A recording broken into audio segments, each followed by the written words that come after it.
அஸ்ஸலாமு அலைக்கும். எனக்கு நரகம் காட்டப்பட்டது. அதில் பெரும்பாலானோர் பெண்களாக காணப்பட்டனர். ஏனெனில் அவர்கள் நிராகரிப்பவர்களாக இருந்தனர் என்று இறைத்தூதர் ஸல்லல்லாஹு அலைஹி வஸல்லம் அவர்கள் கூறியபோது, இறைவனையா அவர்கள் நிராகரிக்கிறார்கள் எனக் கேட்டதற்கு இறைத்தூதர் அவர்கள், இல்லை, கணவனை நிராகரிக்கிறார்கள், அவர்களின் உதவிகளை நிராகரிக்கிறார்கள். அவர்களில் ஒருத்திக்கு காலம் முழுவதும் நன்மை செய்தாலும் ஒரு விடயத்தில் நன்மை செய்யாவிட்டால், நீ காலம் முழுவதும் எனக்கு எந்த நன்மையும் செய்யவில்லை என்று பேசிவிடுகிறாள் கணவனை.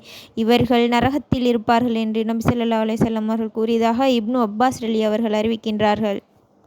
எனவே சகோதர சகோதரிகளே, காலம் முழுவதும் நமது கணவனின் செல்வத்தில் உண்டுவிட்டு பருகிவிட்டு சின்ன சின்ன விஷயத்துக்காக கணவனிடம் ஒரு வார்த்தையை வீசிவிடாதீர்கள்.